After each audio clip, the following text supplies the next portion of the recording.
Oke, assalamualaikum warahmatullahi wabarakatuh. Apa kabar?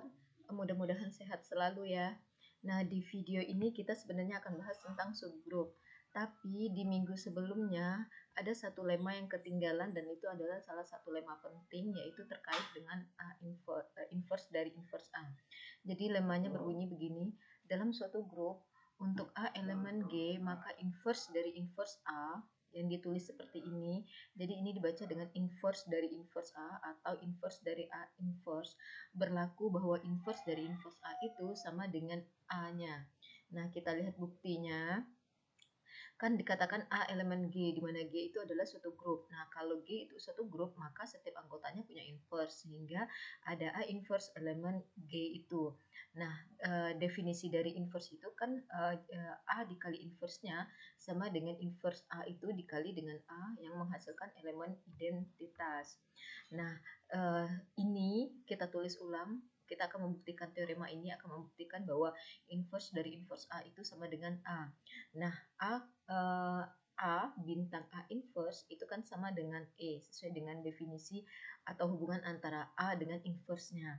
Nah, berikutnya adalah kita operasikan persamaan ini dengan inverse dari inverse A dari kanan. Nah, jadi A bintang A inverse itu dioperasikan lagi dengan inverse dari inverse A. Nah, sama dengan di ruas kanan juga begitu ya, dikali dengan inverse dari inverse A. Nah, langkah berikutnya adalah yang ini dikelompokkan sekarang menjadi ini. Oke, A bintang A inverse dari A bintang inverse dari inverse A sama dengan yang di ruas kanan ini karena dikalikan elemen identitas maka tetap inverse dari inverse A. Nah, berikutnya ini kan saling inverse nih. Inverse A dengan inverse dari inverse A. Ini kan saling inverse. Nah, suatu objek dioperasikan dengan bintangnya kan hasilnya adalah elemen identitas. Jadi yang ini A, kemudian yang ini menjadi E, yang di ruas kanan tetap inverse dari inverse A. Kemudian A bintang E itu kan menghasilkan A, sehingga A sama dengan inverse dari inverse A. Nah, terbuktilah lemma ini. Nah, ini nanti akan digunakan untuk membuktikan beberapa teorema dalam sifat-sifat subgroup. Oke, berikutnya kita masuk ke materi subgroup. Apa itu subgroup? Nah, jadi definisi dari subgroup itu adalah berikut. Let's say G beserta operasi bintang merupakan suatu grup, maka S, himpunan S ya maksudnya di sini disebut sebagai subgrup dari G jika dan hanya jika berlaku dua kondisi ini, yaitu S itu adalah subset dari G di mana G-nya adalah suatu grup beserta operasi bintangnya. Kemudian himpunan S beserta operasi bintang juga merupakan suatu grup. Jadi harus memenuhi dua kondisi ini untuk mengklaim suatu subhimpunan atau subset merupakan suatu subgrup. Jadi dia harus subgrup dulu, harus subset dari suatu himpunan G dulu. Kemudian himpunan S beserta operasi bintang itu membentuk suatu grup. Nah, kita lihat contohnya. Nah, di materi sebelumnya ketika membahas grup itu kan sudah disampaikan dan sudah kita buktikan bahwa himpunan A beserta operasi kali itu membentuk suatu grup di mana A itu adalah anggotanya yang 4 ini. Nah, sekarang kita akan membuktikan bahwa himpunan S di mana S itu anggotanya adalah 1 negatif 1 bersama operasi kali itu akan membentuk subgrup. Oke. Langkah pertama adalah kita akan membuktikan bahwa S itu adalah subset dari himpunan A. Nah, kalau S-nya anggotanya adalah 1 dan negatif 1, ya sangat jelas sekali dong ya, dia subset dari himpunan A ini. Karena semua anggota di dalam himpunan S ini juga berada di dalam himpunan A. Jadi S adalah subset dari A. Langkah kedua adalah buktikan bahwa himpunan S bersama operasi kali itu membentuk grup. Nah, poin pertama sangat jelas sekali bahwa S bukan himpunan kosong karena dia memiliki anggota yaitu 1 dan negatif 1. Kemudian berikutnya akan dibuktikan bahwa S tertutup terhadap operasi kali. Nah, tabel Cayley untuk operasi kali pada himpunan S itu adalah begini, di mana ini 1 negatif 1 anggota dari himpunan S, kemudian ini juga anggota S, kemudian dioperasikan maka hasilnya ini. Dan yang dalam kotak yang berwarna merah ini nilainya kan 1 dan negatif 1, di mana ini merupakan anggota dari himpunan S itu sendiri. Nah, karena hasil kali antar anggota himpunan S itu merupakan anggota di himpunan S itu sendiri juga, maka disimpulkan S itu tertutup terhadap operasi kali. Atau bisa juga disampaikan bahwa operasi kali merupakan operasi biner di dalam himpunan S. Berikutnya akan dibuktikan bahwa operasi kali bersifat asosiatif dalam himpunan S. Nah, kalau anggota himpunannya 1 dan negatif 1 itu kan bilangan biasa saja ya, dimana kita tahu bahwa operasi kali itu bersifat asosiatif pada himpunan bilangan. Oleh karena itu, kita bisa simpulkan bahwa operasi kali bersifat asosiatif di dalam himpunan S. Nah, berikutnya akan dibuktikan bahwa S memiliki elemen identitas. Tadi kan tabel Cayley-nya begini ya.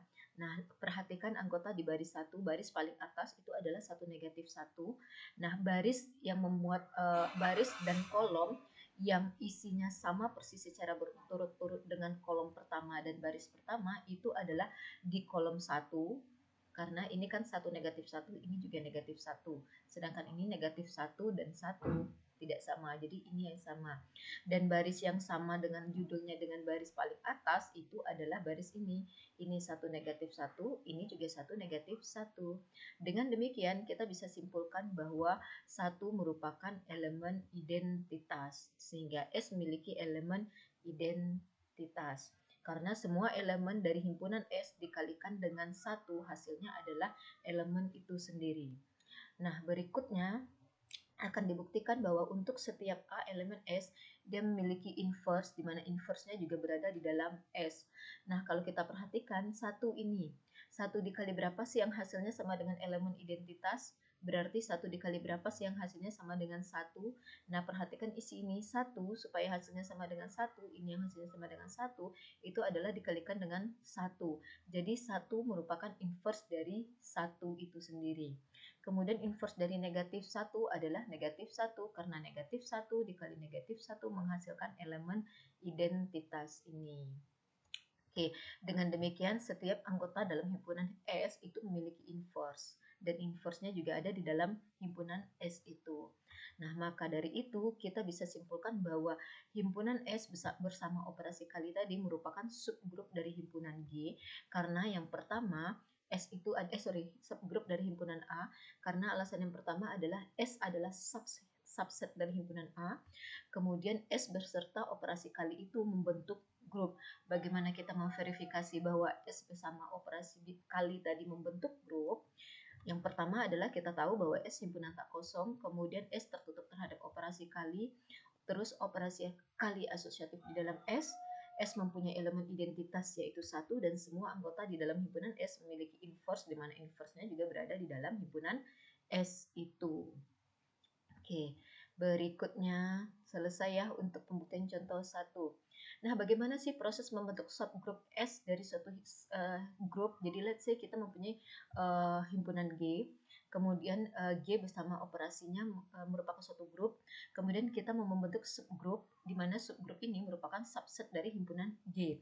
Let's say subgrup itu kita notasikan dengan huruf S besar. Nah, langkah pertama adalah masukkan semua elemen identitas ke dalam himpunan S. Jadi himpunan S, elemen identitas itu harus masuk dalam himpunan S kalau kita kepengen menjadikan S sebagai subgrup nantinya. Langkah kedua adalah anggota-anggota G yang saling inverse itu dimasukkan ke dalam himpunan S. Langkah terakhir adalah cek apakah kondisi biner atau sifat tertutup dari operasi tersebut berlaku atau tidak. Nah, artinya cek apakah operasinya merupakan operasi biner, atau cek apakah himpunan S itu tertutup terhadap operasi yang didefinisikan di dalam himpunan itu.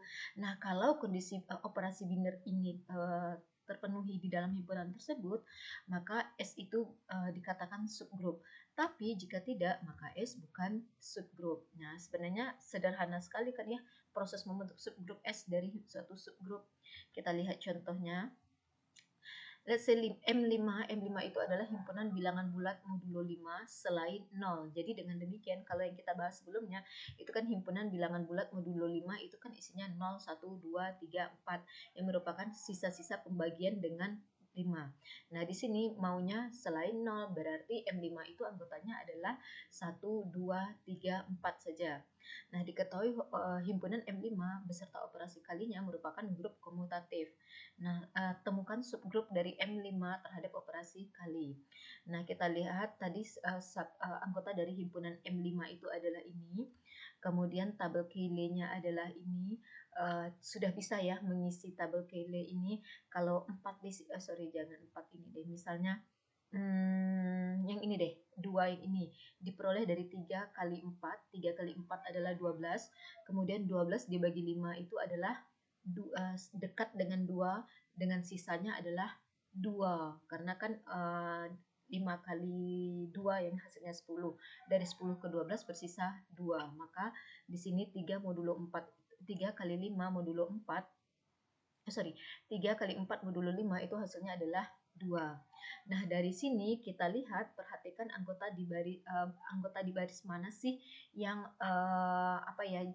isi barisnya itu secara berturut-turut sama dengan anggota di baris paling atas, yaitu ini. Ini 1, 2, 3, 4 berarti sama dengan baris paling atas. Maka kita bisa curiga bahwa 1 ini merupakan elemen identitas. Berikutnya, anggota di kolom mana sih yang sama dengan anggotanya secara berturut-turut dengan anggota di kolom kiri ini, yaitu anggota yang di kolom ini, yaitu anggota di kolom 1. Nah, dengan demikian kita bisa klaim bahwa elemen identitas untuk himpunan ini dengan operasi kali itu adalah 1. Oke, berikutnya kita akan melakukan langkah kedua adalah menemukan anggota-anggota yang saling inverse. Perhatikan di sini, inverse dari 1 itu adalah 1 ini juga.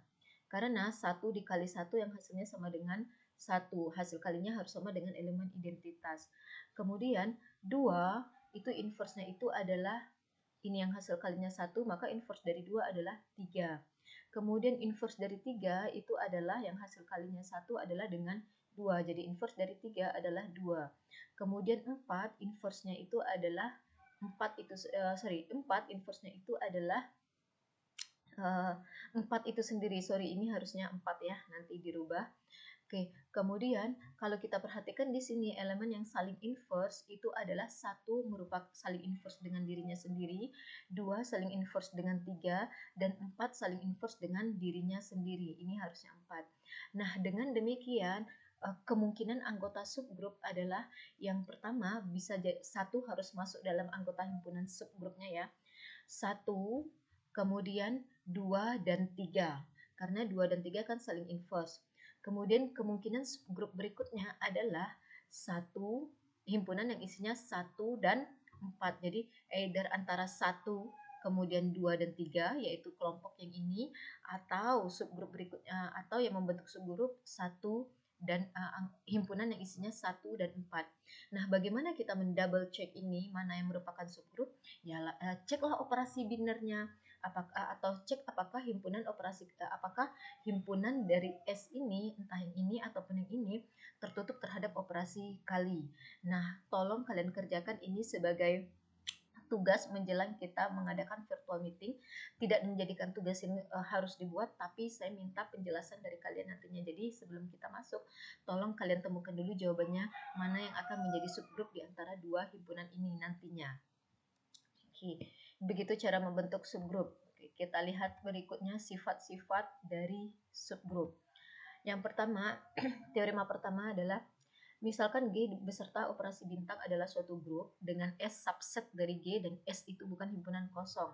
Maka S merupakan subgrup dari G jika dan hanya jika dua kondisi ini berlaku.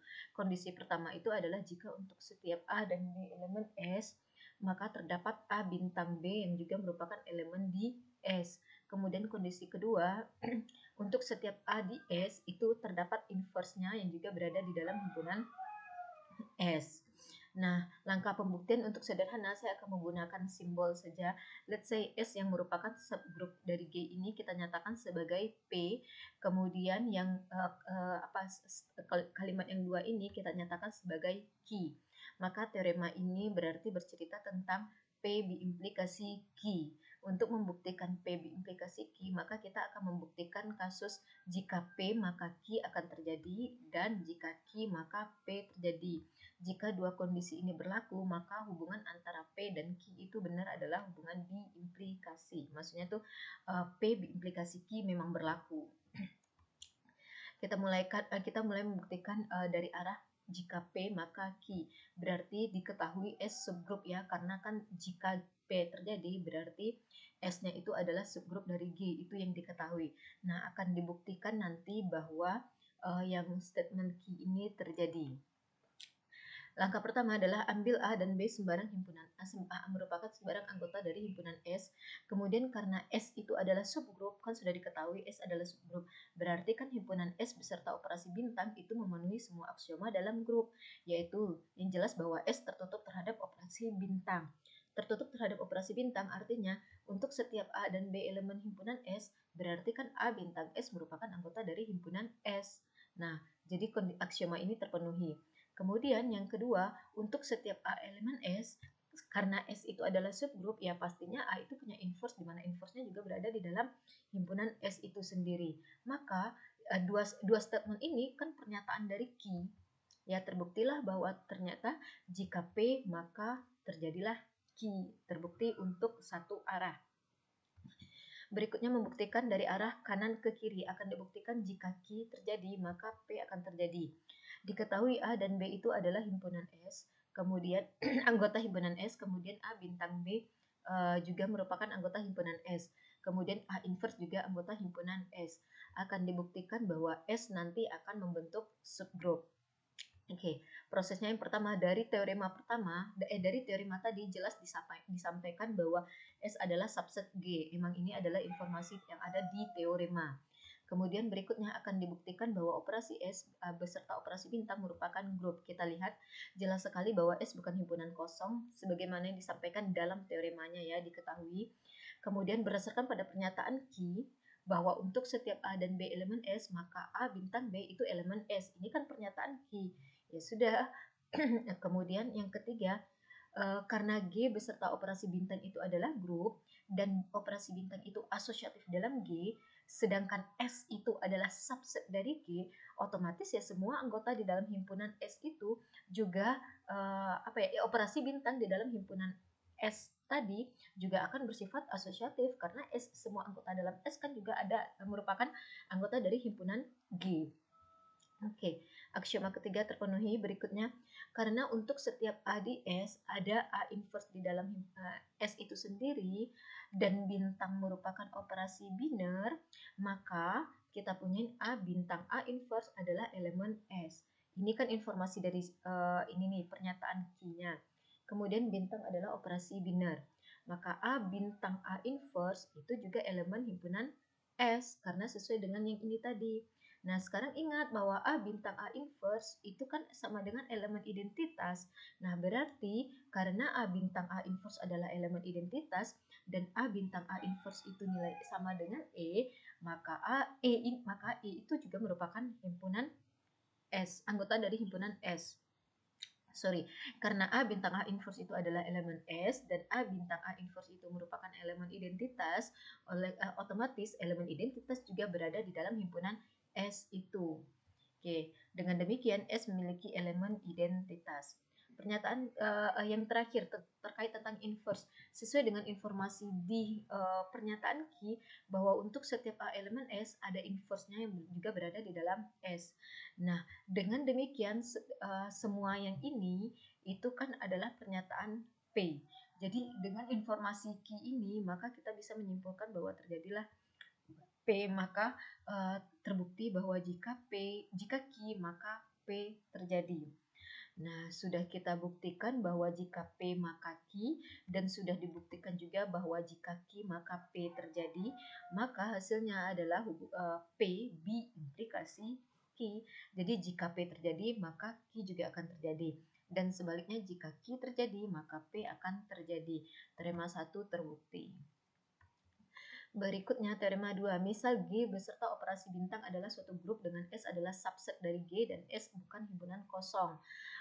Kemudian S merupakan subgrup dari G jika dan hanya jika untuk setiap A dan B elemen S berlaku A bintang B inverse elemen S. Nah, dari teorema ini ke depannya kan tadi kalau sesuai dengan definisi untuk membuktikan S adalah suatu subgrup, maka kita harus membuktikan S merupakan subset dari G, dan kita harus membuktikan bahwa S membentuk grup beserta operasinya, di mana aksioma grup itu sebenarnya ya ada 4 ya, karena kita sudah klaim bahwa S-nya itu adalah himpunan tak kosong, atau boleh juga disampaikan ada 5. Lumayan banyak kan ya pekerjaan kita kalau membuktikan S merupakan subgrup kalau kita gunakan definisi dasarnya. Nah, tapi dengan teorema ini itu kita cukup membuktikan satu ini saja. Kalau kita bisa membuktikan bahwa kalau sejauh ini diketahui ya bahwa S adalah subset dari G dan S merupakan bukan himpunan kosong. Nah, kalau kita bisa membuktikan bahwa untuk setiap A dan B elemen S ternyata berlaku A bintang B inverse itu juga di dalam S, satu ini saja, maka kita bisa langsung klaim bahwa S merupakan subgrup dari G. Nah, kita buktikan dulu teoremanya. Let's say S merupakan subgrup dari G merupakan pernyataan P. Kemudian yang untuk setiap A, B elemen S berlaku A bintang B inverse dalam S itu sebagai pernyataan Q. Nah, P, B implikasi Q. Kita akan buktikan bahwa jika P maka Q, kemudian jika Q maka P. Jika kedua ini berlaku, maka hubungan B implikasi ini benar adanya. Nah, kita buktikan dari satu arah dari arah kiri ke kanan terlebih dahulu. Kita akan membuktikan jika P maka Q. Pernyataan P itu diketahui bahwa S adalah subgrup. Nah, kita akan membuktikan bahwa untuk setiap A dan B elemen S, maka A bintang B inverse itu juga elemen S. Nah, karena S adalah subgrup, maka kan S adalah subgrup ya, maka untuk setiap B di dalam S, B inverse juga di dalam S. Kenapa bisa begini? Karena S sudah diklaim merupakan suatu subgrup, di mana B setiap anggotanya pasti punya inverse, dan inverse-nya pasti di dalam S itu juga. Nah, kemudian karena S adalah subgrup, berarti operasi bintang merupakan operasi biner. Sehingga kalau kita punya A dan B inverse itu adalah elemen S, dan bintang itu merupakan operasi biner, dengan kata lain S tertutup terhadap operasi bintang, maka A bintang B inverse itu juga berada di dalam himpunan S. Nah, terbuktilah pernyataan yang ini, kan ini yang akan dibuktikan. Jadi dari arah kiri ke kanan itu sudah terbukti. Berikutnya, membuktikan dari kanan ke kiri. Oke, akan dibuktikan jika Q maka P. Diketahui bahwa untuk setiap A dan B elemen S, maka A bintang B inverse itu juga berada, untuk setiap A dan B elemen S, maka A bintang B inverse itu juga elemen di S. Itu informasi ya. Nah, akan dibuktikan bahwa S adalah subgrup. Berarti kita akan membuktikan semua berdasarkan pada definisi. Kalau di teorema ini ya, cuma nanti pada aplikasinya kita boleh langsung, karena toh teorema ini emang terbukti, kita buktikan benar. Maka kita bisa memanfaatkan teorema ini. Yang pertama, dari teorema sangat jelas dinyatakan bahwa S adalah subset dari G. Kemudian akan kita buktikan bahwa S bersama operasi bintang merupakan grup. Dari teorema jelas dinyatakan bahwa S bukan himpunan kosong. Kemudian dari pernyataan Q jelas disampaikan bahwa ambil A elemen S, maka A bintang A inverse adalah elemen S. Sesuai dengan Q ini, bahwa untuk setiap A elemen S, maka A bintang A inverse adalah elemen S. Nah, kalau kita mengatakan kita punya A elemen S, berarti kan A bintang A inverse itu juga elemen di S. Nah, ingat bahwa A bintang A inverse itu kan sama dengan elemen identitas. Nah, karena A bintang A inverse ini adalah elemen di S, dan sedangkan A bintang A inverse ini sama dengan elemen identitas, maka ya elemen identitas juga berada di S. Oke, berarti S memiliki elemen identitas. Berikutnya, E kan tadi elemen identitas ya, dan sudah kita buktikan bahwa dia di dalam himpunan S. Kemudian ambil B sembarang anggota dalam himpunan S. Maka sesuai dengan pernyataan Q ini, E dan B elemen S, berarti E bintang B inverse elemen S. Nah, kan kita tahu bahwa E bintang B inverse itu hasilnya adalah B inverse. Dengan demikian, karena E bintang B inverse merupakan elemen S, dan E bintang B inverse itu sama dengan B inverse, maka B inverse juga merupakan elemen di S. Oke, karena yang ininya merupakan elemen di S. Oke, berikutnya, dengan demikian terbukti bahwa setiap anggota S memiliki inverse yang juga berada di dalam himpunan S. Nah, berikutnya kita akan kita akan membuktikan bahwa elemen di sini akan membuktikan operasi biner ya. Ambil A dan B inverse itu elemen S. Kemudian sesuai dengan teoremanya tadi, pernyataan Ki ya. A B inverse itu elemen S. Maka A bintang B inverse dari B inverse ini itu juga elemen dari S. Nah, kita tahu bahwa tadi sesuai dengan lemma 4 yang dibuktikan dalam sifat grup bahwa inverse dari B inverse ini sama dengan B. Dengan demikian A bintang B inverse dari B inverse itu sama dengan A bintang B. Nah, karena A bintang B inverse dari B inverse adalah di dalam S, maka A bintang B juga di dalam S. Karena kan ini itu sama dengan ini. Kalau ini adalah elemen S, maka ya ini juga elemen di S. Nah, terbukti bahwa operasi bintang merupakan operasi biner atau S tertutup terhadap operasi bintang. Nah, berikutnya akan membuktikan bahwa bintang bersifat asosiatif. Bintang itu asosiatif dalam G dan diketahui G adalah suatu grup. Karena S adalah subset dari G, kemudian maka operasi bintang juga asosiatif dong di dalam himpunan S karena semua anggota himpunan S itu juga merupakan anggota dari himpunan G. Nah, terbukti bahwa semua yang barusan kita buktikan itu adalah pernyataan Ki. Terbukti bahwa S merupakan subgrup. Berarti sudah kita buktikan bahwa jika Ki, maka P berlaku.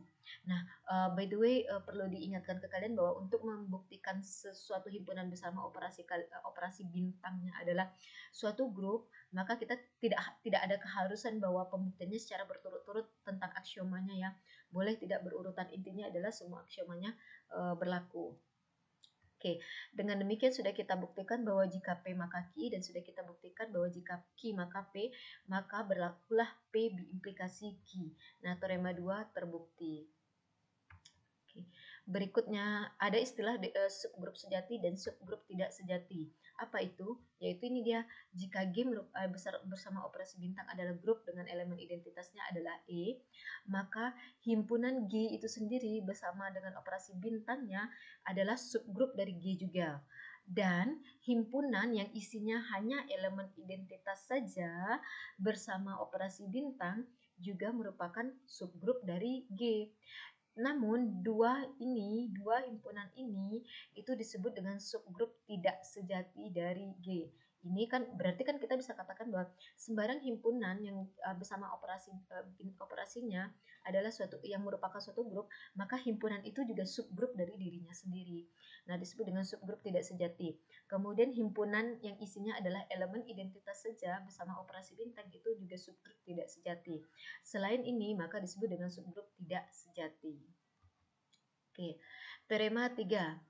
Jika T bersama operasi bintang adalah subgrup dari S dan S merupakan subgrup dari G, maka T merupakan subgrup dari G. Nah, membuktikan ini sebenarnya mudah sekali. Kan diketahui bahwa T subgrup dari S, berarti T subset dari S dan T adalah grup. Kemudian diketahui pula S adalah subgrup dari G, berarti S adalah subset dari G dan S adalah grup. Nah, dari ini berarti kan kita punya hubungan, coba lihat T subset dari S subset dari G. Berarti T subset dari S, subset dari G. Maka ya T subset dari G. Nah, kemudian diketahui bahwa T adalah grup. Sudah terpenuhi ya sesuai dengan definisi. Yang pertama bahwa T adalah subgrup dari G, subset dari G. Kita akan membuktikan T subset dari G. T adalah subgrup dari G. Sudah terbukti bahwa T subset dari G. Berikutnya adalah T kan grup. Kemudian G juga diketahui grup dari informasi di teorema. Dan T itu merupakan subset dari G. Dengan demikian, T adalah subgrup dari himpunan G. Terbukti teorema 3 ini. Berikutnya teorema 4. G bersama operasi bintang adalah suatu grup. Jika S dan T merupakan subgrup dari G, maka irisan antara S dengan T juga membentuk subgrup dari himpunan G. kita lihat buktinya, akan dibuktikan bahwa S iris T itu tertutup terhadap operasi bintang. Nah, yang pertama, ambil sembarang A dan B anggota dari himpunan anggota dari irisan S dan T. Kemudian, sebentar ya. Oke, kita kembali ya. Oke, akan dibuktikan bahwa S iris T tertutup terhadap operasi bintang. Nah, ambil sembarang A dan B elemen S irisan T, berarti kan A adalah elemen S dan T, S iris T.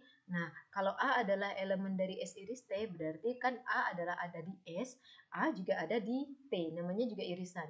Kemudian B ada elemen S iris T, berarti B ada di S, B juga ada di T. Nah, dari sini kan kita punyain bahwa A dan B itu adalah anggota di himpunan S. Sedangkan diketahui bahwa S adalah subgrup. Karena S adalah subgrup, maka untuk setiap A dan B elemen S, berlakulah A bintang B berada di S juga.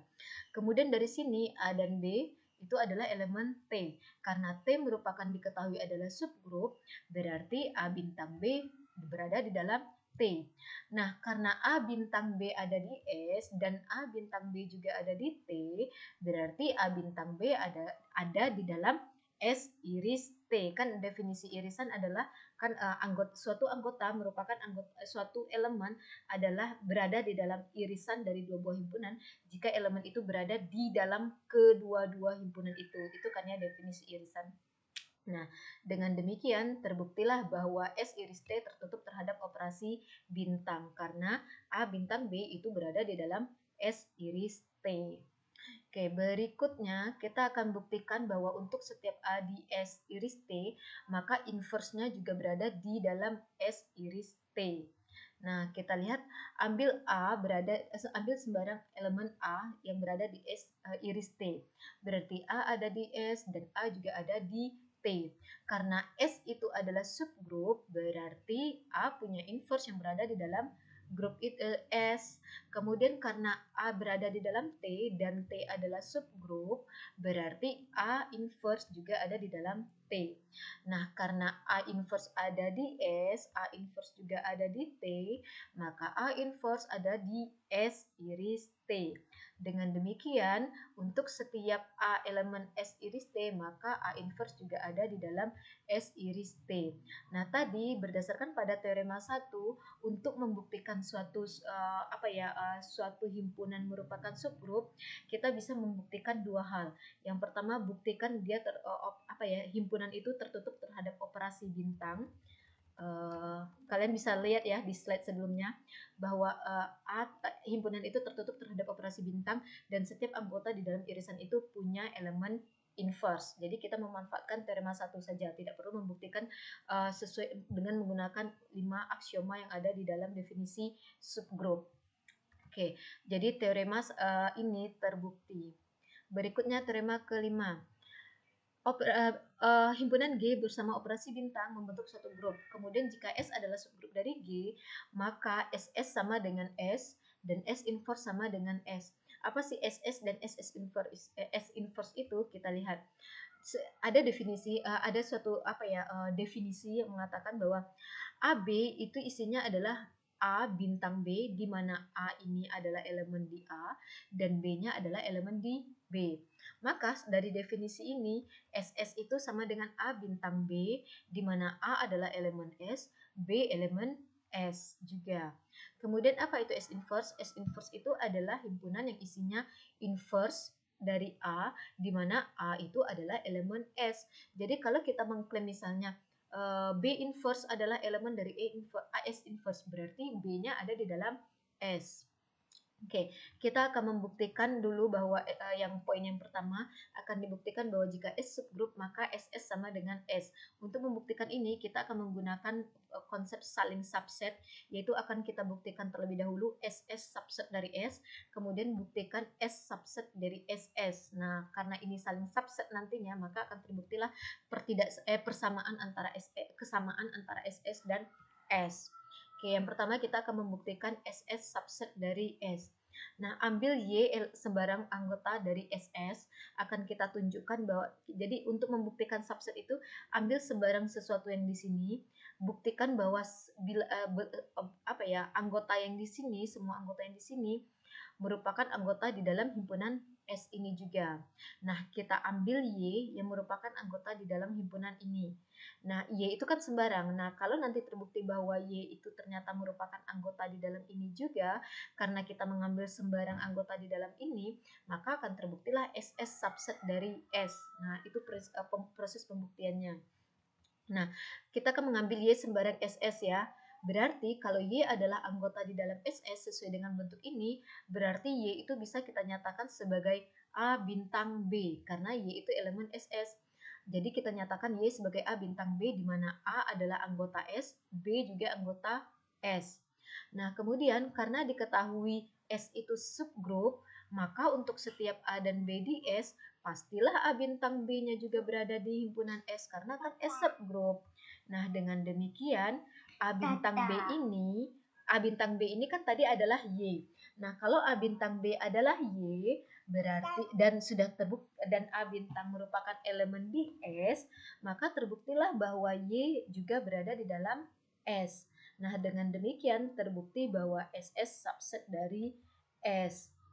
Kemudian dari arah kanan ke kiri, kita akan membuktikan bahwa S adalah subset dari SS. Nah, ambil sembarang A elemen yang ada di S ini, akan kita buktikan bahwa A itu juga berada di dalam SS, karena kan kita mengambil A-nya sembarang ya. Oke, berikutnya karena A itu kita kan mengambil A sembarang S ya. Kemudian diketahui S itu adalah subgroup. Karena S adalah subgroup, berarti S memuat elemen identitas. Let's say kita simbolkan dengan E. Nah, karena A dan E itu elemen S, maka pastilah sesuai dengan definisi dari SS tadi ya. A dan E adalah elemen S. Maka A bintang E itu adalah elemen dari SS. Nah, tapi ingat A bintang E ini kan adalah sama dengan A. Nah, dengan demikian karena A bintang E elemen SS dan A bintang E sama dengan A, maka A juga ada di SS. Terbuktilah yang ini. Dengan demikian kita sudah membuktikan SS subset dari S dan kita sudah membuktikan S subset dari SS, maka SS sama dengan S. Teorema 5 bagian I ini terbukti. Berikutnya akan dibuktikan bahwa jika S adalah subgroup, maka S inverse sama dengan S. Sama seperti tadi kita akan membuktikan saling subset. Akan kita buktikan dulu bahwa S inverse subset dari S dan S adalah subset dari S inverse. Oke, ingat tadi S inverse itu anggotanya adalah A inverse, di mana A adalah elemen di S-nya. Nah, akan kita buktikan terlebih dahulu bahwa S inverse subset dari S. Ambil A inverse elemen S inverse. Jadi kita ambil sembarang A inverse yang ada di sini. Akan kita buktikan bahwa A inverse berada di dalam S ini. Nah, kalau A inverse adalah elemen dari S inverse, maka sesuai dengan definisi ini, A-nya ada di S dong. Nah, karena A ada di S, sedangkan S adalah subgroup, maka tentunya A itu punya inverse, yang inverse-nya ada di dalam S itu juga. Dengan demikian A inverse adalah elemen S, karena A inverse ini adalah inverse dari A. Kemudian maka sudah terbuktilah bahwa A inverse elemen S. Dengan demikian barusan kita membuktikan S inverse subset dari S, karena sembarang anggota di S inverse ternyata merupakan juga anggota di S. Kemudian membuktikan bahwa S adalah subset dari S inverse. Ambil A sembarang anggota yang ada di S, maka akan kita buktikan bahwa A itu juga ada di dalam S inverse ini. Nah, kalau A adalah elemen di S dan S adalah subgroup, berarti kan A ini punya inverse, di mana inverse-nya ada di dalam S itu. Oke, dengan demikian inverse dari A adalah elemen di S. Kemudian inverse dari A ini ada di S, maka inverse dari A inverse ini juga ada di maka inverse dari A inverse ini itu berada di S inverse, karena menggunakan definisi ini. S inverse sama anggotanya adalah bisa kita tuliskan sebagai inverse dari A inverse, di mana A inverse ada di S. Jadi A inverse ada di S. Maka anggota S inverse-nya adalah inverse dari A inverse itu tadi. Nah, inilah dia. Nah, inverse dari A inverse sesuai dengan lemma 4 pada grup yang pertama kali dibahas tadi, ini itu adalah A. Karena inverse dari A inverse itu ada di S inverse dan inverse dari A inverse itu ada di A merupakan A, berarti A juga ada di S inverse. Ya, terbuktilah bahwa ternyata untuk A yang sembarang A yang ada di S, ternyata A itu juga elemen dari S inverse, yang berarti S subset dari S inverse. Nah, dengan demikian kita sudah membuktikan S inverse subset dari S, kemudian dan sudah dibuktikan S subset dari S inverse, berarti S inverse sama dengan S. Teorema 5 bagian yang kedua itu terbukti. Jadi dengan demikian terbukti pula lah teorema 5. Oke, sekian untuk materi tentang subgrup beserta sifat-sifatnya. Jadi, untuk membuktikan sesuai dengan definisi subgrup, berarti kan kita harus membuktikan bahwa S-nya subset dari himpunan G dulu, di mana G-nya adalah grup. Kemudian kita buktikan S-nya itu juga membentuk grup. Namun, kita dibantu oleh dua teorema, yaitu teorema 1 dan teorema 2, yang di mana teorema 1 dan teorema 2 itu bisa mempermudah kita atau mempersingkat proses pembuktian suatu himpunan S adalah subgrup dari suatu himpunan G tanpa membuktikan semua aksioma grup. Oke, semoga materi hari ini bermanfaat. Kalau ada pertanyaan nanti akan kita diskusikan di forum virtual meeting ya di Zoom.